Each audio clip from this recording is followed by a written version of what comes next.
शिवसेना उबाठाचा आज निर्धार मेळावा संध्याकाळी 5 वाजता वरळी डोममध्ये होणाऱ्या मेळाव्यात उद्धव ठाकरे काय बोलणार याकडे लक्ष.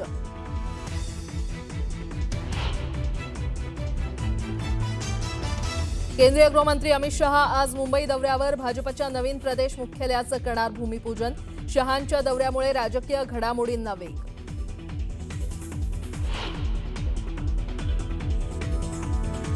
पुण्यातील जैन बोर्डिंगचा व्यवहार रद्द करण्यासंदर्भात मुरलीधर मोहोळ आणि राजू शेट्टींमध्ये चर्चा.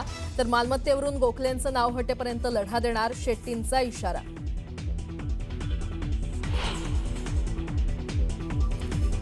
केंद्रीय गृहमंत्री अमित शहा आज मुंबई दौऱ्यावर. गोरेगावमधील नेस्को इथल्या इंडिया मेरीटाईम वीक प्रदर्शनाचं करणार उद्घाटन.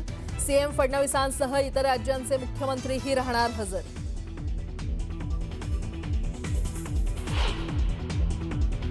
त्यावेळेस संपदावर सुद्धा ज्यांचा कारखाना आहे, जे खासदार आहेत, त्यांच्या पीएनी दबाव टाकला. धनंजय मुंडेंचा निंबाळकरांवर निशाणा. बीडमध्ये पीडितेच्या कुटुंबियांची भेट घेत सांत्वन. न्याय मिळेपर्यंत शासनाला स्वस्थ बसू देणार नसल्याचा इशारा.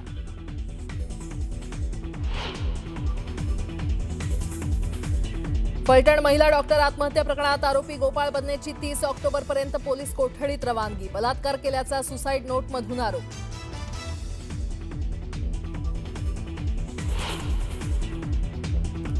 राज्यात परतीच्या पावसाचा धुमाकूळ. द्राक्ष बागांसह कांदा आणि कापूस पिकांचं अतोनात नुकसान. नुकसानीमुळे राज्यातील बळीराजा हतबल.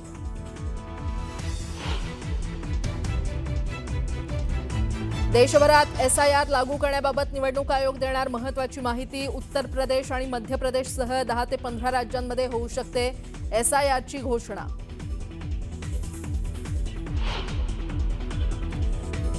पाच वर्षांनंतर भारत आणि चीन दरम्यान आजपासून थेट विमानसेवेला सुरुवात. इंडिगो एअरलाइन्सची कोलकाता ते गुआंगझू दरम्यान दररोज विमानसेवा.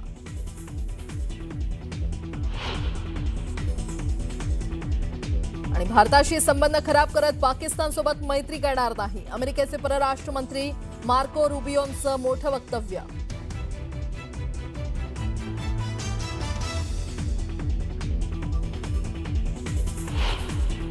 बातमीपत्रामध्ये आता पाहणार आहोत सकाळच्या महत्त्वाच्या 100 बातम्या अतिशय वेगवान स्वरूपात. सुरुवात करूयात. पुणे जैन बोर्डिंग व्यवहार प्रकरणी जैन समाज आक्रमक झाला. पंतप्रधान मोदींसोबत बैठक घ्या अशी मागणी बैठकीत राजू शेट्टींकडे जैन बांधवांनी केली आहे. 1 तारखेआधी जैन बोर्डिंग व्यवहार रद्द करा अन्यथा उपोषण करणार असा इशारा जैन मुनींनी दिलाय. तसंच रवींद्र धंगेकरांनी आंदोलन करू नये असं आवाहन देखील जैन मुनींनी केलंय. रवींद्र धंगेकरांनी केंद्रीय मंत्री मुरलीधर मोहोळ यांच्यावर नवा आरोप केलाय. पदाचा गैरवापर करत बॉम्बे फ्लाइंग क्लबला देय असणारी रक्कम 200 कोटींहून फक्त 2.30 कोटींपर्यंत कमी केल्याचा आरोप केलाय. हवाई उड्डाण विभागाचे तब्बल 197 कोटींचं नुकसान झाल्याचा दावा धंगेकरांनी केलाय. महायुतीमध्ये दंगा नको असं म्हणत उपमुख्यमंत्री शिंदेंनी रवींद्र धंगेकरांना सबुरीचा सल्ला दिलेला आहे. हा विषय 2 दिवसात संपेल असंही शिंदे म्हटलेत. तर चुकीचं काम होत असेल तर मी बोलणारच असं म्हणत धंगेकरांनी आपली भूमिका स्पष्ट केली. फलटणमधील डॉक्टर तरुणी आत्महत्या प्रकरणातील मुख्य आरोपी पीएसआय गोपाल बदनेला पोलीस कोठडी सुनावण्यात आलेली आहे. 30 ऑक्टोबरपर्यंत बदनेची कोठडीत रवानगी करण्यात आली आहे. बदनेवर बलात्काराचे आरोप डॉक्टर तरुणीनं केले.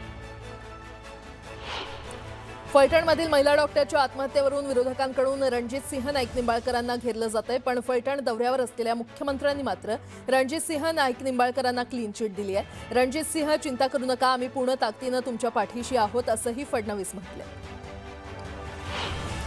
मुख्यमंत्र्यांच्या क्लीन चिटवर महाविकास आघाडीनं टीका केली आहे. फडणवीसांनी प्रकरणाचा सर्व तपास केला का? अंबादास दानवेंनी मुख्यमंत्र्यांना असा सवाल केलाय.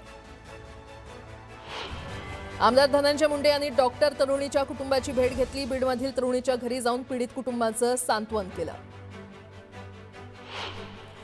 शिवसेना ठाकरे पक्षाचे नेते अंबादास दानवेंनी फलटण महिला डॉक्टर आत्महत्या प्रकरणात माजी खासदार रणजितसिंह नाईक निंबाळकरांवर आरोप करत पुरावे दिलेले आहेत. दानवेंनी एक्स पोस्ट करत मुख्यमंत्री देवेंद्र फडणवीस निंबाळकरांसोबत एकाच व्यासपीठावर होते, हे दुर्दैवी आहे असंही म्हटले. महिला डॉक्टरला न्याय मिळावा म्हणून माजी आमदार नारायण मुंडे उद्या दिवसभर लाक्षणिक उपोषण करणार आहेत. प्रकरण योग्य पद्धतीने हाताळलं नाही तर बीड ते फलटण पायी काठीच्या आधारावर जाण्याचा इशारा त्यांनी दिलाय. आमदार रोहित पवारांनी एक्सपोस्ट करत सहकार मंत्री बाबासाहेब पाटलांवर हल्लाबोल केलाय। बाबासाहेब पाटील यांच्या जावयानं रमाकांत तांदळे या शिक्षकाच्या नावावर कर्ज काढून ते भरण्यास नकार दिल्यानं निवृत्त झालेल्या या शिक्षकानं आत्महत्येचा प्रयत्न केला असून हे शिक्षक मृत्यूशी आज झुंज देत असतानाही पोलीस या प्रकरणाची दखल घेत नाहीयेत। पोलिसांनी या प्रकरणाची शहानिशा करून योग्य कारवाई करावी असंही रोहित पवार यांनी एक्स पोस्टमध्ये म्हटलंय। दादरच्या सूर्यवंशी हॉलमध्ये मनसेचा मेळावा होणार आहे। उत्तर मुंबईतील मेळाव्यानंतर मनसेचा शहर परिसरात मेळावा होतो। मुख्यमंत्री फडणवीसांची विरोधकांच्या मोर्चावर त्यांनी टीका केलेली आहे। विरोधक निराश असून निवडणुकीत पराभव होईल हे त्यांना माहिती आहे। त्यांची नोट चोरी बंद झाली म्हणून ते आता वोट चोरीवर बोलतायत अशी टीका फडणवीसांनी केली आहे। आमदार रवी राणा यांनी काँग्रेस नेत्या यशोमती ठाकूर यांना डिवचले। आमदार रवी राणांनी काँग्रेस नेत्या यशोमती ठाकूर यांच्या निवासस्थानी दिवाळीचा किराणा पाठवलाय। त्यामुळे यशोमती ठाकूर संतापल्या असून अवकातीत रहा अशी टीका ठाकूर यांनी केली। निवडणूक आयोगाच्या निर्णयाचं स्वागत। संपूर्ण देशात SIR झालाच पाहिजे अशी आमची मागणी होती असं मुख्यमंत्री फडणवीसांनी म्हटलंय। नितेश राणे राज्याचे मुख्यमंत्री नाहीत, मंत्री आहेत। युतीचा निर्णय फडणवीस, शिंदे आणि अजित पवार घेतील असा टोला प्रताप सरनाईक यांनी नितेश राणेंना लगावलाय। सिंधुदुर्ग जिल्ह्यामध्ये आम्ही मैत्रीपूर्ण लढाईसाठी तयार आहोत असंही राणे म्हटले।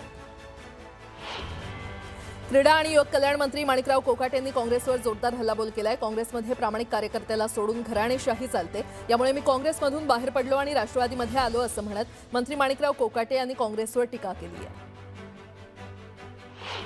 आगामी स्थानिक स्वराज्य संस्थांच्या निवडणुकीच्या पार्श्वभूमीवर कराडमध्ये नगरपालिकेची निवडणुका लढवणाऱ्या इच्छुकांमध्ये पोस्टर वॉर रंगले।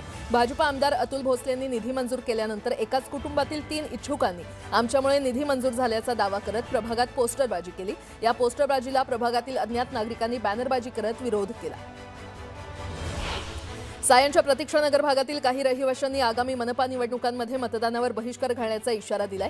परिसरातील म्हाडाच्या जागेवर रहिवाशांच्या सोयीसाठी मार्केट बांधण्यात येणार होतं, मात्र मुंबई बँकेला सहकार भवन बांधण्यासाठी ही जागा देण्यात आली आहे, त्यामुळे स्थानिकांनी यावर आक्षेप घेतलाय। खासदार निलेश लंकेंनी राज्याच्या राजकारणात गलिच्छपणा वाढला असून जातीभेद निर्माण करणारे राजकारणी पाहायला मिळत आहेत असं म्हटलंय। या प्रवृत्तीला फक्त छत्रपती शिवाजी महाराजांचे विचारच थांबवू शकतात। तसंच वाचाळवीर नेत्यावर गृहमंत्र्यांनी तात्काळ कठोर कारवाई केली पाहिजे असंही निलेश लंकेंनी कोल्हापुरात म्हटलं।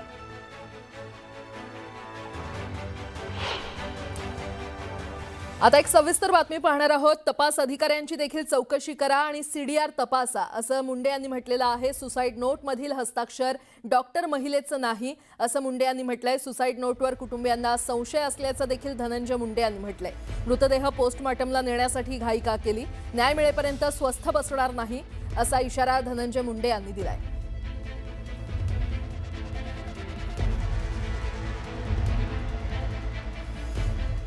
गरकळ म्हणून एक मुकदमा, त्या मुकदमाचे 9-10 ट्रॅक्टर तिथल्या खासदारांच्या कारखान्यावर आहेत। आता 9-10 ट्रॅक्टर कारखान्यावर आहेत, काही बाकी राहिली असेल म्हणून त्यांना मरोस्तोर मारलं आणि मरोस्तोर मारल्यानंतर त्यांना आता ऍडमिट करून घ्यावा लागणार ही परिस्थिती डॉक्टर संपदाच्या समोर आली। त्यावेळेस संपदावर सुद्धा ज्यांचा कारखाना आहे, जे खासदार आहेत, त्यांच्या PAनी दबाव टाकला की यांचा BP नॉर्मल आहे, हे नॉर्मल आहेत, यांना परत पाठवून द्या, म्हणजे यांना हॉस्पिटलमधून सुट्टी द्या। इथंच ह्या व्यक्ती इथंच आहे, हेच सांगेल। म्हणजे इतकं जर भयंकर होत असेल तर मी मात्र या ठिकाणी शासनाला तर स्वस्थ बसू देणार नाही। या दरम्यान तिथं जे पोलीस अधिकारी काम करत होते त्यांची पूर्ण चौकशी झाली पाहिजे आणि आत्ता सुद्धा जे काम करतायत या तपासामध्ये त्यांची सुद्धा चौकशी झाली पाहिजे, त्यांचे CDR काढले पाहिजेत। इथं तर सरळ सरळ खासदाराच्या 2 PAचा संबंध जोडला गेलाय। पुन्हा एकदा बातम्या पाहणार आहोत वेगवान स्वरूपात। मागील आठवड्याभरापासून विदर्भ आणि मराठवाड्याच्या काही भागांसह उत्तर महाराष्ट्र आणि कोकणात मुसळधार पाऊस कोसळतोय आणि यामुळे आलेला कांदा, सोयाबीन, वेचणीवर आलेला कापूस, मका, टोमॅटो आणि भाजीपाला इत्यादी पिकांचं मोठं नुकसान झालंय। तर पावसाच्या धसक्यानं रायगडमधील भात कापणी ठप्प पडली असून पुण्यामध्ये भात शेती पाण्याखाली गेली आहे। मध्य रेल्वेनं महाराष्ट्रातील विविध स्थानकावरून एकाच दिवशी 23 स्पेशल ट्रेन चालवण्याचा निर्णय घेतलाय. दिवाळीचा सण आटपून आपल्याला गावाला रोजगाराच्या ठिकाणी परतणाऱ्यांची विविध गाड्या आणि रेल्वे स्थानकात कथित मत चोरीच्या आरोपांमुळे देशभरातील राजकारण ढवळून निघालंय. त्या पार्श्वभूमीवर भारतीय निवडणूक आयोगानं मोठा निर्णय घेण्याची तयारी केली आहे. निवडणूक आयोगानं संपूर्ण देशभरात मतदार याद्यांचं पुनरीक्षण करण्याचा निर्णय घेतलाय. या संदर्भातील घोषणा संध्याकाळी पत्रकार परिषदेमधून करण्यात येणार आहे. अभिनेते सयाजी शिंदे सध्या कार्यक्रमानिमित्त काश्मीरमध्ये आहेत. कार्यक्रमानंतर त्यांनी श्रीनगरमध्ये फेरफटका मारला आणि स्थानिक लोकांशी संवाद साधला. अरबी समुद्रात कमी दाबाचा पट्टा निर्माण झाल्यानं मुंबईसह कोकणात येत्या 30 ऑक्टोबरपर्यंत अवकाळी पावसाचा अंदाज हवामान खात्यानं वर्तवलेला आहे. पुढील 5 दिवस महाराष्ट्राच्या काही भागात विजांच्या कडकडाटासह वादळ आणि ताशी 40 ते 50 किलोमीटर वेगानं वारे वाहण्याची शक्यता आहे. तसंच मध्य महाराष्ट्रात काही ठिकाणी मुसळधार पाऊस हजेरी लावण्याची शक्यता आहे. देशभरातील जवळपास 8,000 शाळांमध्ये 2024 ते 2025 या शैक्षणिक वर्षात एकाही विद्यार्थ्यानं प्रवेश घेतलेला नाही, असं शिक्षण मंत्रालयाच्या ताज्या आकडेवारीमधून स्पष्ट झालंय. या शून्य प्रवेश असलेल्या शाळांमध्ये तब्बल 20,817 शिक्षक कार्यरत आहेत. म्हणजेच एवढे शिक्षक फुकटचा पगार घेत आहेत. मुरुड राजपुरी ग्रामपंचायत हद्दीतील ऐतिहासिक जंजिरा किल्ला पाहण्यासाठी रविवारी आलेल्या शेकडो पर्यटकांचा खराब हवामानामुळे शिळाच्या बोटी आणि इंजिन बोटी समुद्रात न उतरल्यानं हिरमोड झाला. या निर्णयाचा पर्यटनावर अवलंबून असणाऱ्या जलवाहतूक व्यावसायिकांना फटका बसलाय. अपुरी कागदपत्र किंवा अन्य कारणांमुळे सर्वेक्षणाची प्रक्रिया पूर्ण न केलेल्या धारावीकरांना राज्य सरकारनं पुन्हा संधी दिली आहे. सर्व लाभार्थ्यांना पुनर्विकासात सामावून घेण्याच्या उद्देशानं धारावी पुनर्विकास प्रकल्पाच्या वतीनं दस्तावेज संकलनासाठी 1 ते 15 नोव्हेंबर दरम्यान मोहीम घेण्यात येणार आहे. मध्य रेल्वेच्या मुख्य आणि हार्बर मार्गावरील तब्बल 95 रेल्वे स्थानकांवर आपत्कालीन वैद्यकीय कक्षच उपलब्ध असल्याची धक्कादायक बाब उघड झालेली आहे. गर्दीच्या वेळी लोकलमधून पडून तसंच विविध घटनांमध्ये रोज मोठ्या संख्येनं प्रवासी जखमी होत असतात. इतक्या मोठ्या संख्येनं रेल्वे स्थानकांवर आपत्कालीन रेल्वे प्रशासनाचा वैद्यकीय सुविधाच नसल्यानं प्रवाशांनी संताप व्यक्त केलाय. देशातील सर्वात मोठ्या बँकिंग संस्थांपैकी एक असलेल्या SBI कडून आगामी 5 महिन्यात सुमारे 3,500 अधिकाऱ्यांची भरती केली जाणार आहे. जून महिन्यात SBIनं 505 परिवीक्षाधीन POची भरती केलेली आहे. दिवाळीमध्ये तब्येत बिघडवणाऱ्या साखरेच्या गोड मिठाईची जागा आता आरोग्यवर्धक सुका मेव्यानं घेतलेली आहे. मुंबई कृषी उत्पन्न बाजार समितीमध्ये दिवाळीच्या हंगामात तब्बल 9,000 टन सुक्या मेव्याची विक्री होऊन 550 कोटींची उलाढाल झाली आहे. काजू बदाम सोबतच खजुराला देखील ग्राहकांचा उत्तम प्रतिसाद मिळाला आहे. राज्य सामायिक प्रवेश परीक्षा कक्षामार्फत राबवल्या जात असलेल्या MBBS अभ्यासक्रम प्रवेशाच्या 3ऱ्या फेरीसाठी कॉलेजचे पसंतीक्रम भरण्यास 27 ऑक्टोबरपासून सुरुवात होणार आहे. विद्यार्थ्यांना 28 ऑक्टोबरपर्यंत पर्याय भरता येतील, तर 30 ऑक्टोबरला गुणवत्ता यादी जाहीर केली जाणार आहे. श्री क्षेत्र पंढरपूर इथे कार्तिक वारीनिमित्त देशभरातून भाविक येत असतात आणि यासाठी त्यांच्या सुरक्षेसाठी 29 ऑक्टोबर ते 5 नोव्हेंबर दरम्यान वाहतूक मार्गात बदल करण्यात आलेत. याबाबतचे आदेश अप्पर पोलीस अधीक्षक प्रीतम यावलकर यांनी काढलेत. 1.5 महिन्यापासून नव्हे तर महाराष्ट्रभरच जगाच्या पाठीवर जिथे जिथे मराठी भाषा बोलली जाते तिथे सर्वदूर एकाच चित्रपटाची चर्चा आहे आणि तो म्हणजे दशावतार. हा चित्रपट या आठवड्यात तब्बल 50 दिवस पूर्ण करत असून या अर्धशतकाबरोबरच आता मल्याळी भाषेतही हा चित्रपट प्रदर्शित होणार आहे. आता सविस्तर बातमी. महायुतीमध्ये दंगा नको असं म्हणत उपमुख्यमंत्री शिंदेंनी रवींद्र धंगेकरांना सबुरीचा सल्ला दिलाय. हा विषय 2 दिवसात संपेल असंही शिंदे म्हटलेत. आळंदीमध्ये उपमुख्यमंत्री शिंदेंसोबत धंगेकर देखील उपस्थित होते. यावेळी दोघांमध्ये महत्त्वाची चर्चा झाली असून शिंदेंनी धंगेकरांना सबुरीचा सल्ला दिलाय. धंगेकर मिळालेल्या माहितीच्या आधारावर बोलले, मात्र यापुढे विरोधकांच्या हातात आयतं कोलीत द्यायचं नाही असा सल्ला शिंदेंनी दिलाय. मात्र जर चुकीचं काम होत असेल तर मी बोलणारच. ज्यावेळी जैन मंदिर टोळीच्या गराड्यातून सुटेल त्यावेळी दोस्ती वाढेलच असं म्हणत धंगेकरांनी आपली भूमिका स्पष्ट केली आहे. मी त्यांना सांगितलंय महायुतीमध्ये आपल्याला दंगा करायचा नाही. पण ते जे करतायत त्याला पाठिंबा आहे का नाही, बाळासाहेब तुम्हाला? अरे बाबा, आता तुम्ही सांगितलं ना मी त्यांना की आता तो विषय आता संपला आहे आणि शेवटी बघा काय आहे, त्यांना ज्या काही गोष्टीची माहिती मिळाली त्याच्यावर ते बोलले. आता त्यांना सांगितलेलं आहे मी, शेवटी महायुती आपली आहे. महायुतीच्या माध्यमातून आपल्याला विरोधक जे आहेत विरोधकांच्या हातात कुठल्याही कोलीत द्यायचं नाही. काम करणारा कार्यकर्ता आहे आणि अन्यायाविरुद्ध लढणारा कार्यकर्ता आहे. महायुती म्हणून त्यांनी अगोदर हे केलंय की भारतीय जनता पार्टीच्या विरुद्ध बिलकुल माझी भूमिका नाही. आणि आता जे काही प्रकरण सुरू होतं त्यावर देखील आता पडदा पडेल आणि हा विषय संपेल. म्हणजे तुमचा पाठिंबा आशीर्वाद आहे भाई त्याला? आशीर्वादाचा त्याच्यावर पडदा पडेल आणि हा विषय संपेल. आता काय तुम्ही म्हणजे माझ्या तोंडातून काय ते काढायचं भाई